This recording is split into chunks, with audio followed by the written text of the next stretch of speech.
Hello and most welcome to 1183 of the Heidegger series. We will continue with the Daniel O's Dahlstrom article.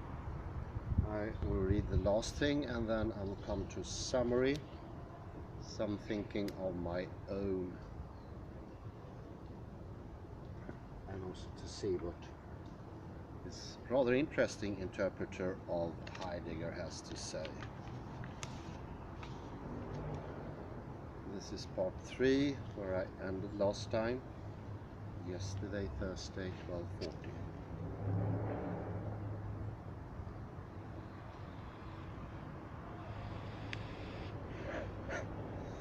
There is an obvious similarity between Heidegger's characterization of philosophical concepts as formal indications and the nature of certain artistic compositions.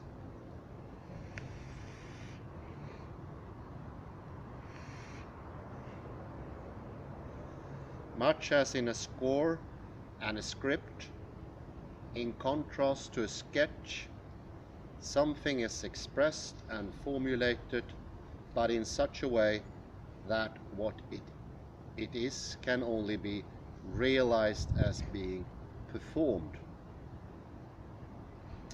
rehearsed, interpreted. Let's move this shiny screen.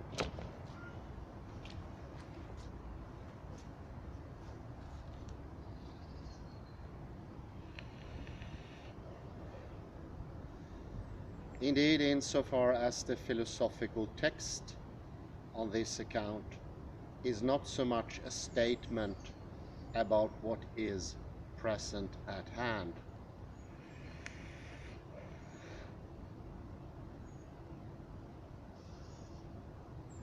as it is a score or a script to be performed, in a certain sense, the question: is it possible, by means of philosophical concepts as formal indications, to thematize without objectifying what to be means in the case of Dasein?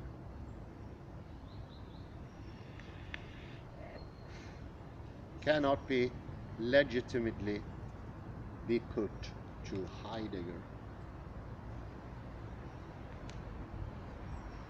Rather, the question has to be put to his readers.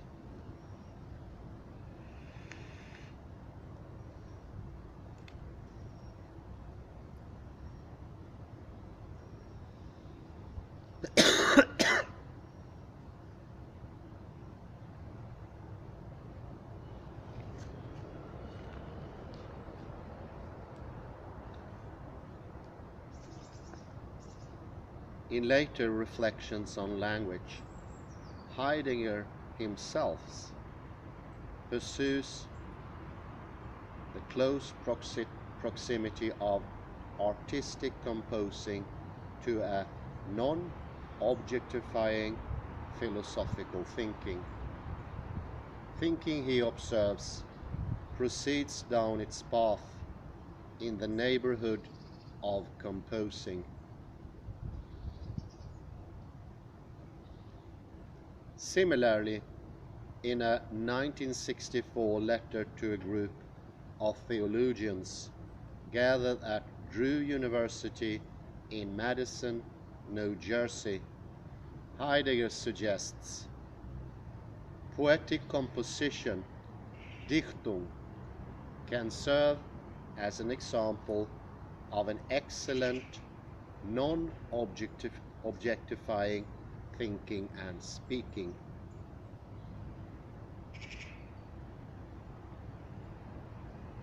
The fact that this last remark was made in a letter addressed to theologians is not insignificant.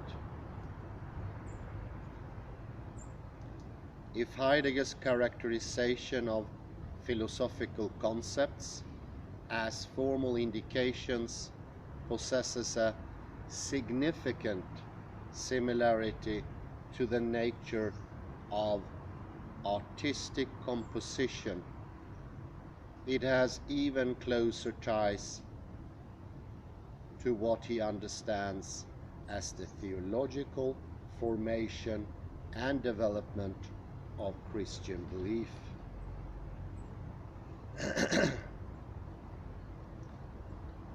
The relation of Christian theology to its faith and that of philosophizing to existence, on Heidegger's own understanding of theology and philosophizing, are profoundly homologous. The deep affinity begins with parallels between belief and existence.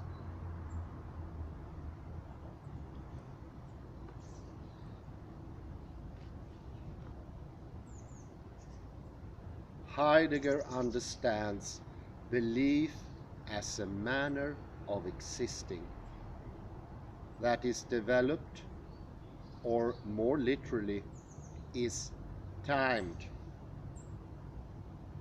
from and by what becomes revealed in it and with it, namely what is believed, the crucified God.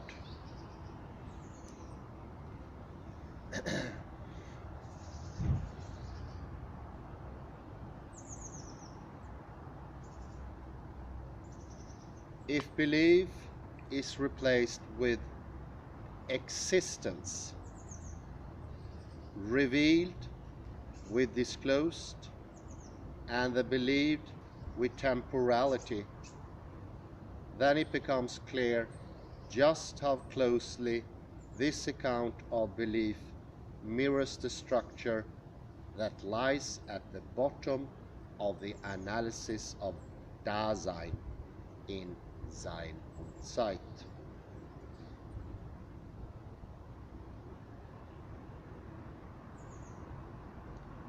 Moreover, the revelation in which the Christian believes is thoroughly historical, not only in the sense that it in fact originally happened, but above all in the sense that it continues to happen.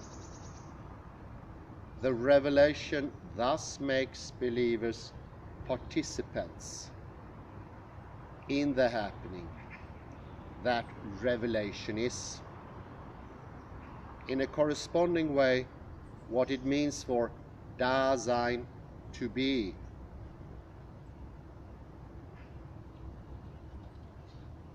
is constituted by historicity, not so much in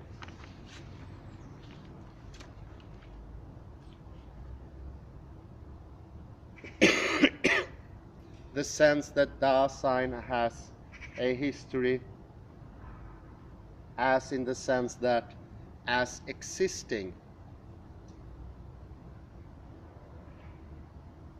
it has the structure of the ecstatic temporal happening, the hidden ground, of which is the finitude of temporality.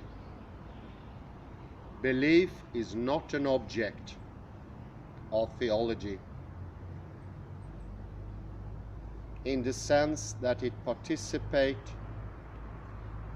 all the more explicitly in the happening of revelation. Likewise, the act of philosophizing completes and perfects itself in a historical situation in order to appropriate and develop that situation so as to bring the specific theme of philosophizing in its binding character to life.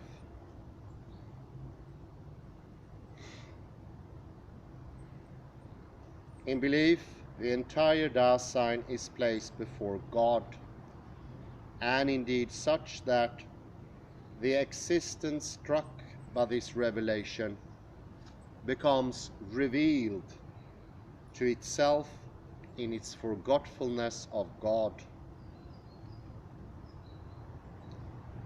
The phrase being placed before God signifies a reversal of existence. That is to say, belief is a rebirth as a mode of historically existing on the part of Dasein, factually believing in that history which begins with the happening of revelation, in that history to which, in accordance with the meaning of revelation, a definite uttermost end has already been posited. What here happens in belief, namely, being placed before God and the rebirth, respectively become, in Heidegger's method, that reversal and retrieval, which, again parallel to the dynamics of belief, move a finite future into the forefront of the analysis of Dasein. With these parallels between belief and existence, the structural similarities between theology and philosophy are already apparent. In belief, as the historical existence in the sense of the happening of revelation, theology has its origin as well as its goal. Hence, it is a uniquely historical science, motivated and legitimated by belief, aiming at doing its part in abetting the development of the state of belief. In other words, theology is the conceptual self-interpretation of the historical existence of belief, which first unveils itself in belief and only for belief. In a directly corresponding fashion, Heidegger explains how philosophy has its origin and its goal in factual life. Philosophy is thereby a kind of historical knowledge, or more precisely, it carries out the temporality of the authentic historicity,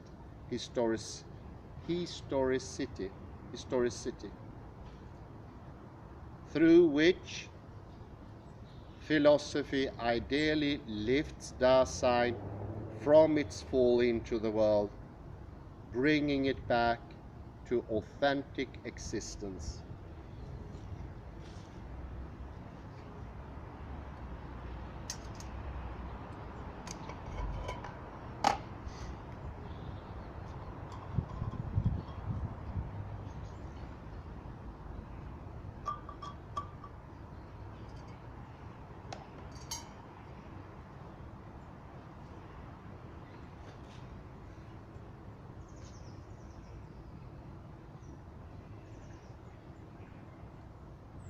Thus, both philosophy and theology assumes the fallenness of human existence and accordingly apply concepts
Thus, very fitting, I would say, the bell ringing, both philosophy and theology assume the fallenness of human existence and accordingly employ concepts such as formal indications. Because such concepts signal a reversal and a transformation, a person can understand them only insofar as he or she authentically exists or believes.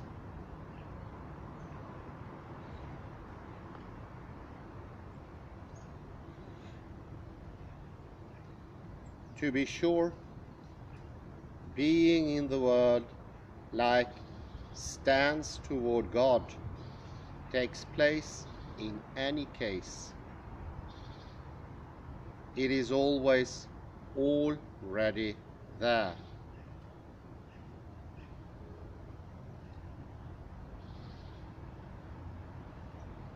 What matters, however, is the authenticity of the existence or belief, and this is dependent respectively upon retrieval or rebirth.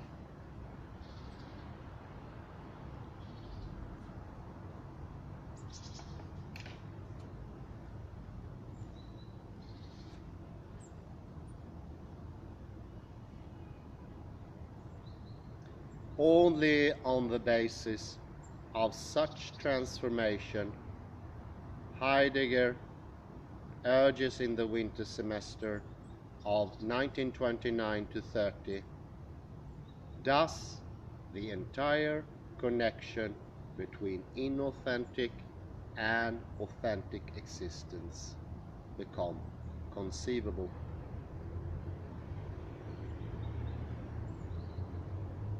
The concepts that break this connection open are only then capable of being understood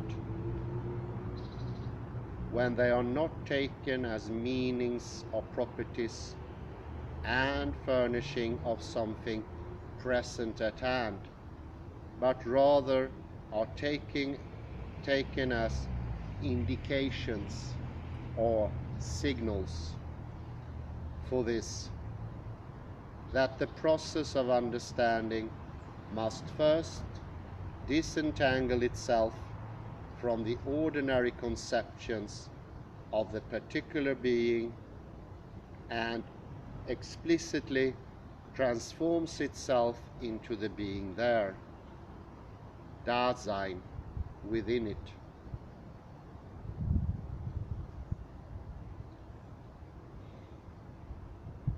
Only on the basis of such transformation is a philosopher capable of attending not simply to what things are or how they are used, but what it means to say that they are.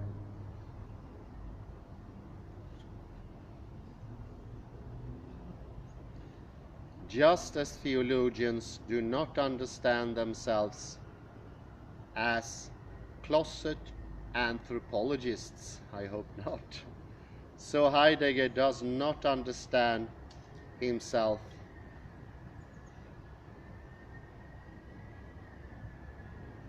as an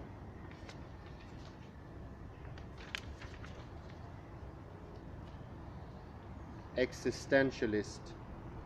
Yet the ontological question can no more be adequately addressed without attending to precisely what it means for humans to be than can be the theological question. What is evident from the text considered on the last few pages is the fact that Heidegger's formally indicative method, or more precisely, its transformational function as a directive is modeled on a Christian theological understanding of human existence.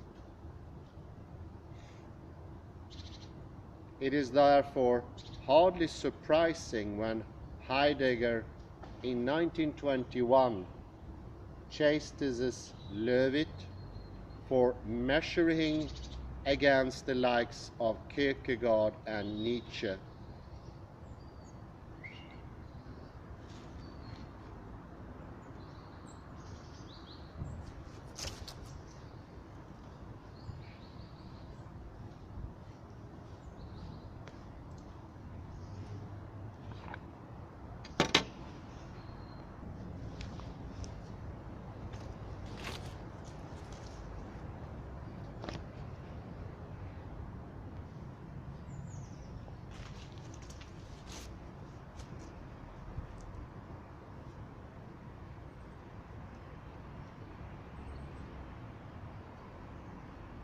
I'm no philosopher. Okay, let's see here if I can get this more.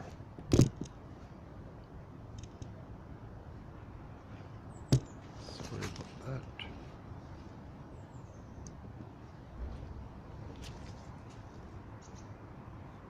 I'm no philosopher, Heidegger insists, and I have no illusions of even doing anything at all comparable.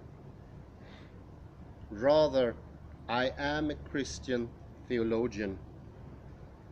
The remarks are those of a still maturing thinker, to be sure, but they are made at a time when Heidegger, in lectures in a philosophy department on the method and subject matter of philosophy, is hammering out his methodological tactic of taking philosophical concepts as formal indications.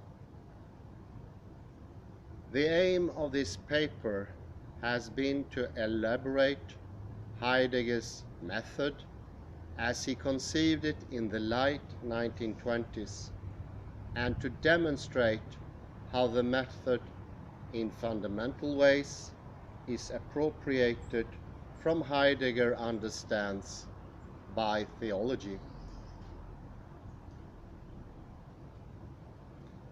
To be sure, despite this appropriation, Heidegger insists that philosophy is in principle atheistic.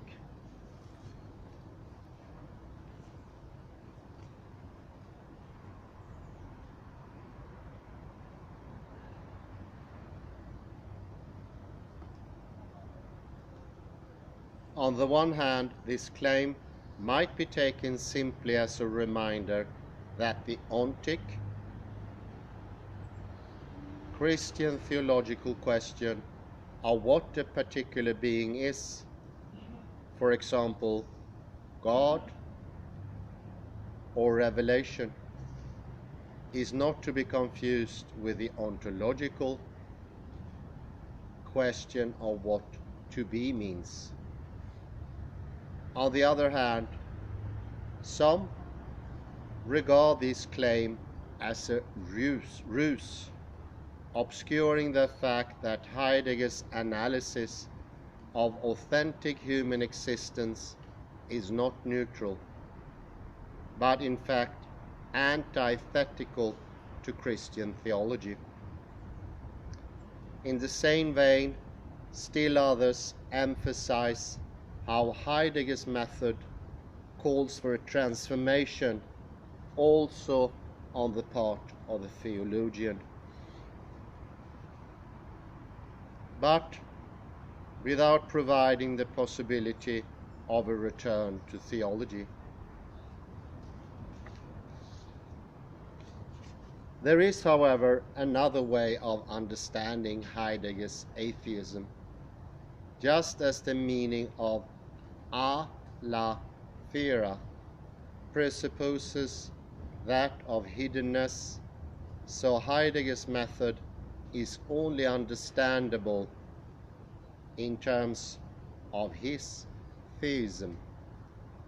that is to say, his understanding of the ontic science, Christian theology. Heidegger claims in Sein und Zeit that at the bottom of the ontological interpretation of existence of Dasein there lies a specific ontic conception of authentic existence. If Christian theology, as suggested on these pages, is a prominent source of Heidegger's philosophical method, then there is ample reason to suppose that specific ontic conception, which Heidegger refrains from elaborating, while not theological in a strict sense, is nevertheless incomprehensible apart from Christian theology. Though it is an ontic science, Christian theology consists, as Heidegger himself emphasizes, not so much in making theoretical assumptions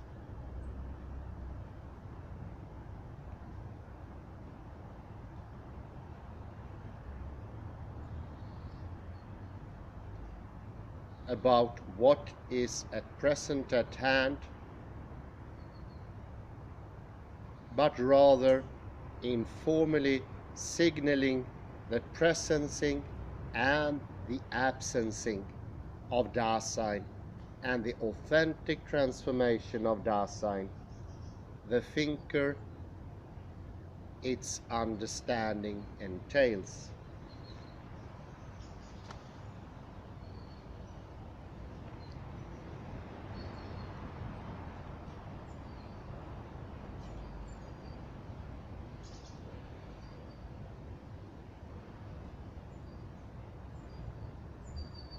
I think it needs an addendum for this text to be understandable.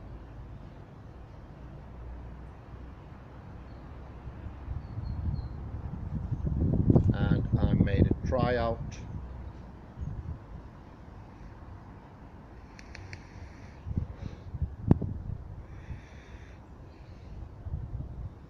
Just have some patience with the machinery here.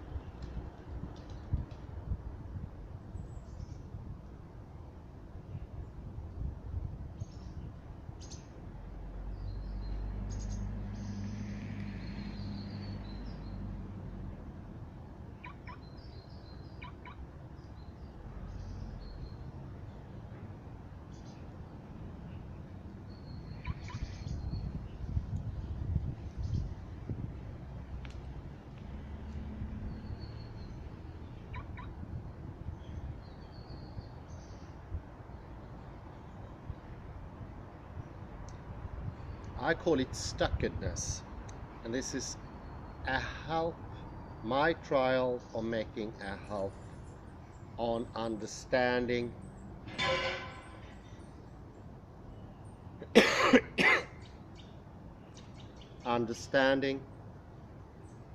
what Heidegger means and what Daniel Dahlstrom is trying to explicate, to make clear, to put into the open. And it has to do with a part of Heidegger we haven't ventured so long into. And I begin to realize Heidegger meant that to be later on in the book, or in the understanding of his writings, for a very good reason. We cannot start with temporality. It sort of reveals itself. So what I was hoping in the beginning was a clear explication of what is being or space or whatever you like, and then venture into temporality and put that into the open in the bright light.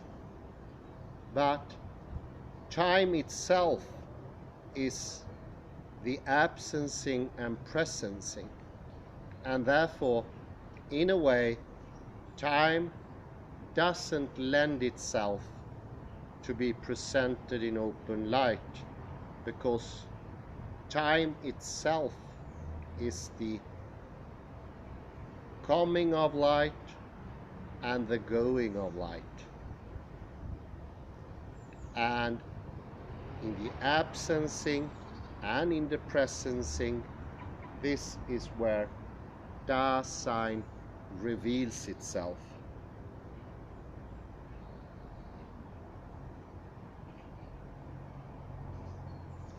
I make a connection here to put a very blunt and down-to-earth metaphor. My dear friend Dr. Jan Eiskens of Antwerp has described that all burnout patients have the same problem. For them, everything is laid out in the open, and there has even been indication that this thing is the main problem. This is the problem, not a side effect or a symptom. A sort of stuckedness in the now, stuckedness in the idea of lay into open, or why not a greedy tryout at grasping reality. Not patient waiting for it to come and go, and letting the things be what they truly are. No, this greediness, this impatience, I need it now, and therefore being unable to stretch beyond absencing and presencing, beyond. And this is what Dahlstrom and Heidegger are pointing to. It is when you go beyond that, you see what they are, see the change, and in there, according to Heidegger, we understand temporality. It's greatly explained here in faith and Dasein. Existence, true existence, is not when it's put into the light. It is the coming and the going. This, of course,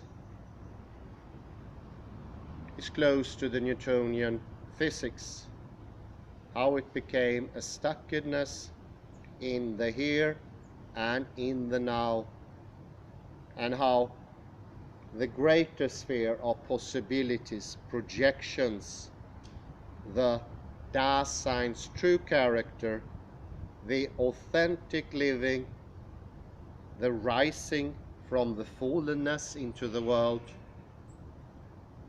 this greater expanse becomes impossible, and in authentic living takes the part of what used to be authentic, true, genuine living.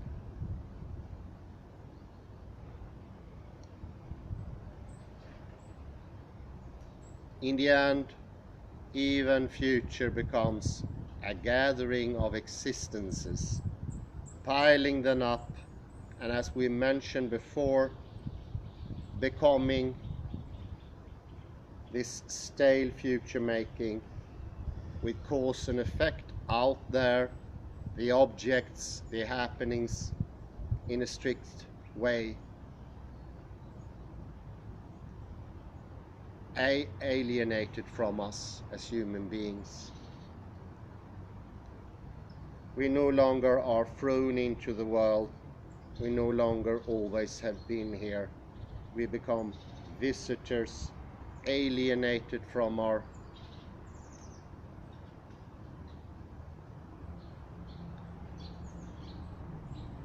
own body, perceptions,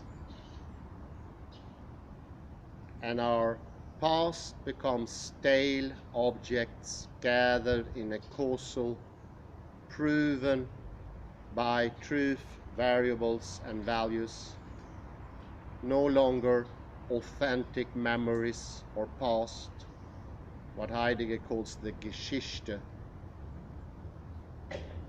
Everything sort of becomes stale.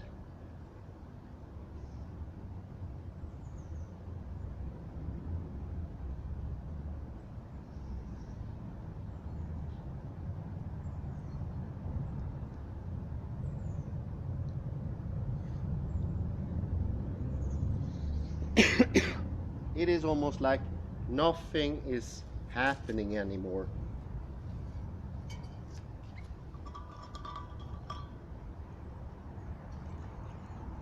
There is a comment from Heidegger, and a few times he commented on an almost contemporary philosopher, Ludwig Wittgenstein, and that must have been the earlier one, and that his view on everything being separated from himself was eerie, scary.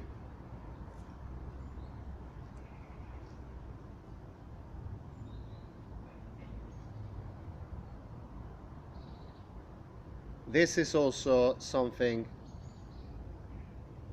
the Dasein's temporality, the coming and going, a permanence that is not for the moment, but in the coming and going, a truth, a reality, a sustenance, like a mellow sweet fruit.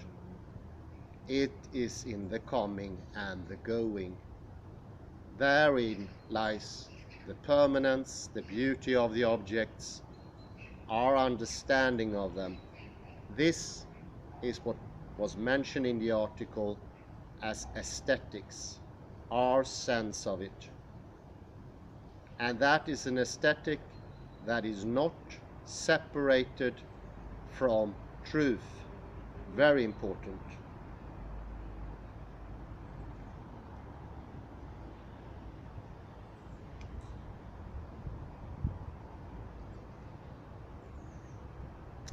Jan calls this stuckedness of the patients not being able to lie, not being able to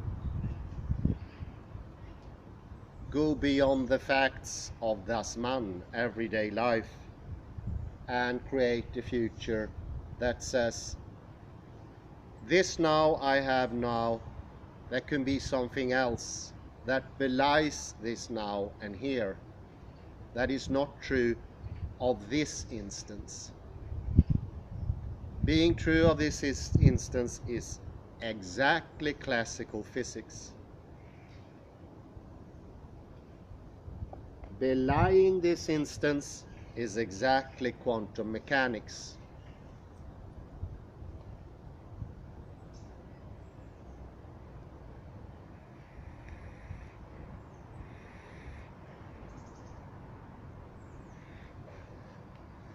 It is, so to speak, the lying, the future, or the collapse of the quantum superposition, wherein the joy, the life, the growth of the plants.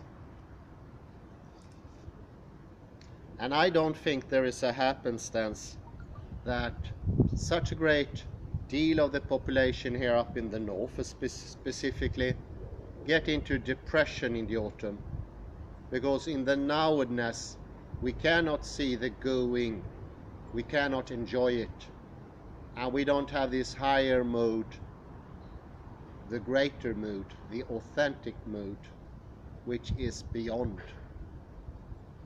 And I would say it would be a very, very small thing to say that this understanding could cure autumn depression. I think it's much, much more than that. The Heideggerian worldview, his vision is greater, much greater than that. It's the encompassing, it's the gain of the permanence, of the greater understanding. Because existence itself, as in Sein, the true being, lies in the coming and going, lies in, so to speak, as I said earlier, the belying of the factual now. The factual now, which the classical physics and modern man have laid down as their truth with a little t, not shared by everyone, not being something we can enjoy together and care about, Sorge.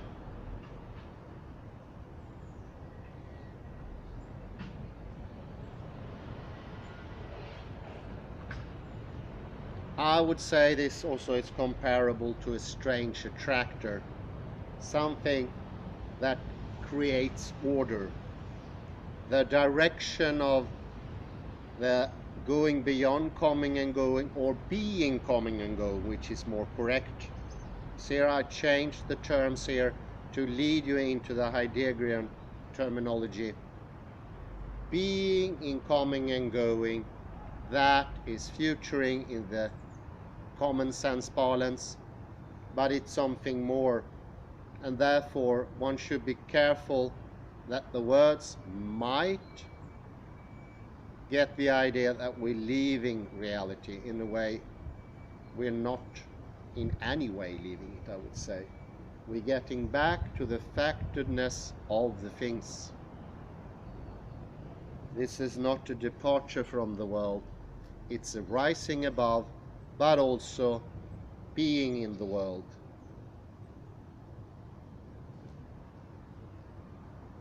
You will gain more room to think, feel, being in the body.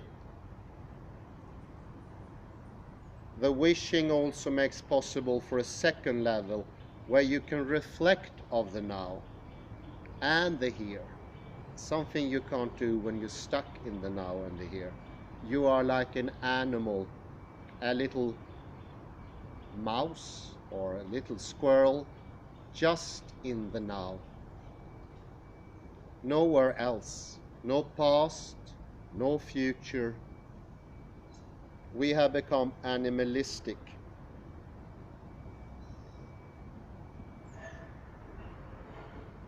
You are no longer this diminished being that is the same as the here and the now.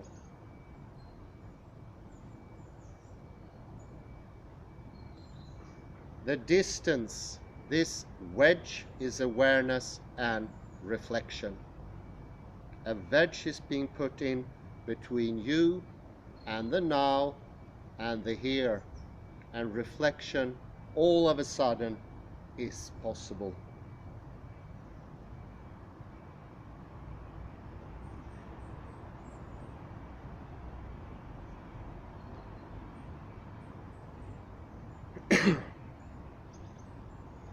Once we realize that, I would say we will be more and more able to collapse the superposition in our way, in our direction. We are no longer obsessed like the mouse with the direct obliterating reflection, the fixatedness, the coarseness, the crudeness of the animalistic looking in the mirror, not being able to move out and progress. This freedom is not being identical with what you perceive, is awareness, and this is the soul. It is not only looking at and reacting unthinkingly, Now we can perceive, and we can also see that we are perceiving. This is the lying in Jan Eisen's terminology.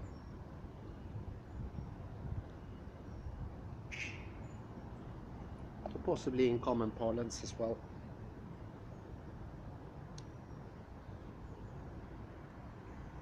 By doing pretension, futuring, as you remember from Bergson, we can now choose in between our wishes, and we can look at them objectively. And I think that is very important. Otherwise, we are ruled by random wishes. Now we can look at the wishes, we can choose in between them. And this is what I mean. Now we can let the superposition collapse in our direction. Now we become authentic. Before we were just das Man. And this also leads to a greater understanding what is das Man. It is not, as I thought in the beginning, conventions, conformalism. It is you in your everyday life reacting directly. And maybe somewhere you're thinking you're following rules or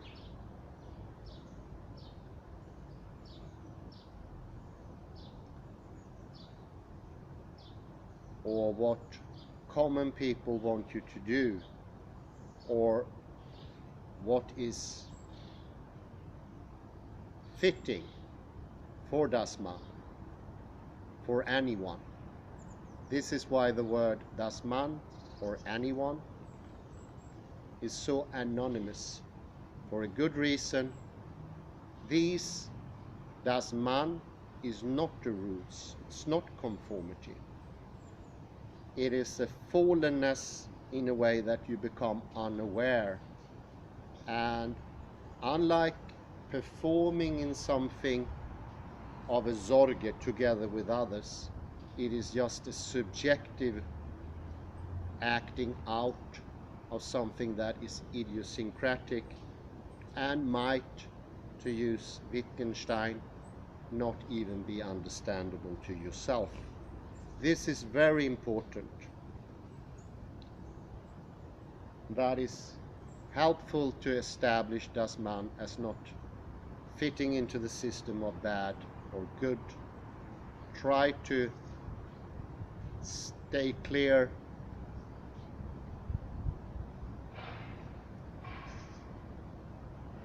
from bad and good, right and wrong while reading Heidegger. Instead, see it as this openness of understanding that can accept both sides. Very few times Heidegger is explicitly negative, and for a good reason. That would be cutting the pie preemptively before the guests has or have arrived. Wait. Let it present itself. Let it show itself for you for what it is.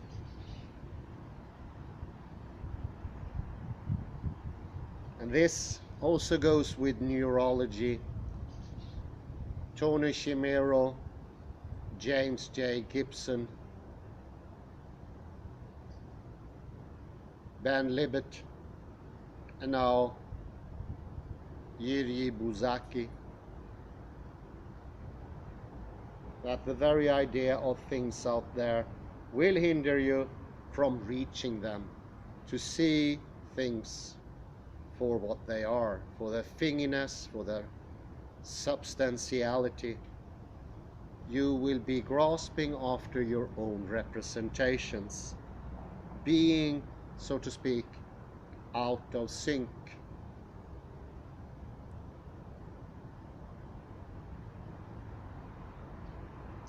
By distancing, you can change the material, the connectedness between you, the subject, and the object that collapse that incorporates both you and the object, not only you and not only the object, both.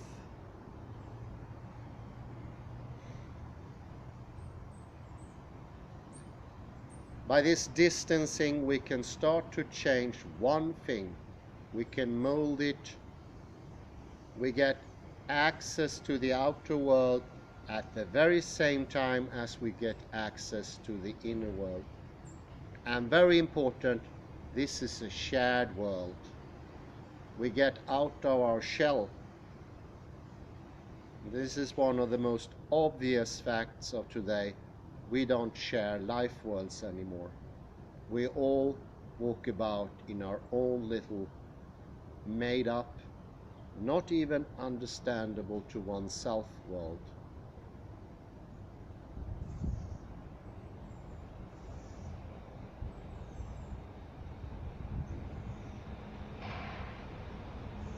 It's a relief once that wedge comes in, speaking in neurological terms, between the stimuli and the reaction, or the world around you, that in Newtonian way is a factoid, or factless, I would say.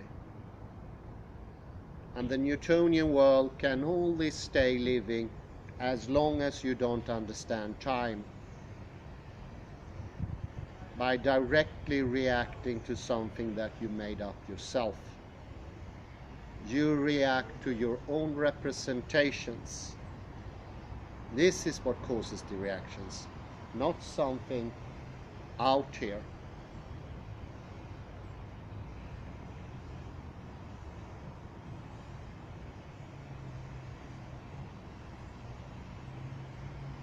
And this is why Rudolf Gachet called this nullification. The mouse looking into the mirror, immediately reacting,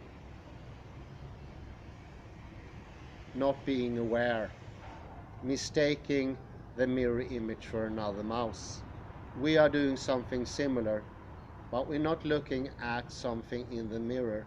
We're looking at things we are ourselves created, the representations, and unbeknownst to ourselves we create them because we don't know the process of collapsing the superposition or the Dasein in its coming and going. So we get stuck in the coming and then we lose both. And being stuck in the coming is grasping for your own representations, reacting to them. They become real because you are parasiting on the coming and going. What makes them real is actually a very small portion, or you use a very small portion of time to make them real.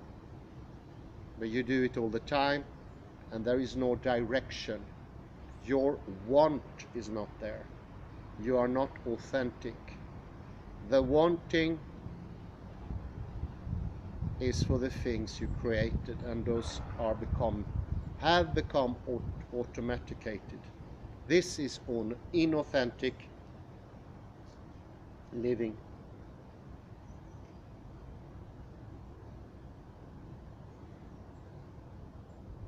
And this is closing off. The closing of the Western mind, closing of intellectuality, the repetition, philosophicitis,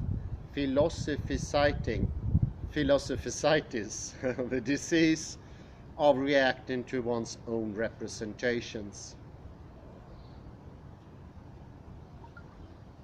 This is why we no longer understand the great music of the past, why art of the past is no longer accessible to us.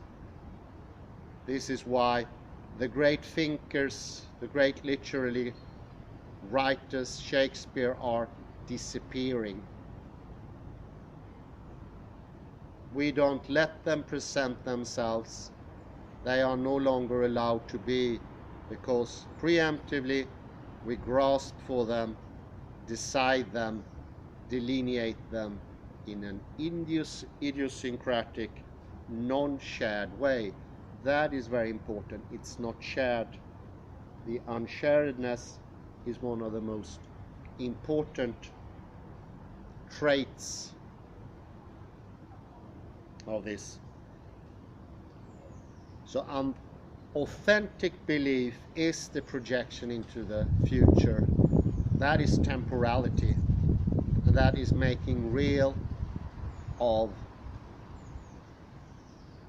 being with a big B.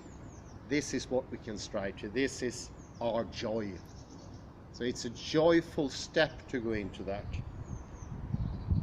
It made me happy to read this article. It's a very positive thing, and it also takes away some of the mud in my eyes, makes things clear that have been obscure for a very long time, probably since childhood or birth. It is not an obscurity that lies in a misunderstanding in the normal sense. Very important. It's good help, and it also makes it possible for you not to push yourself too much in misunderstanding. Just as Heidegger says, let the things present themselves.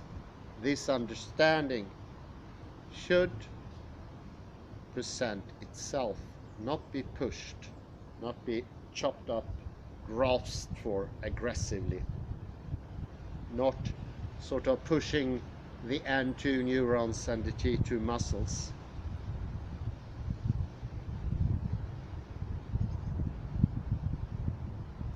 I say thank you very much. I think we are already in the afternoon. No, still good morning. Have a pleasant day. Bye bye.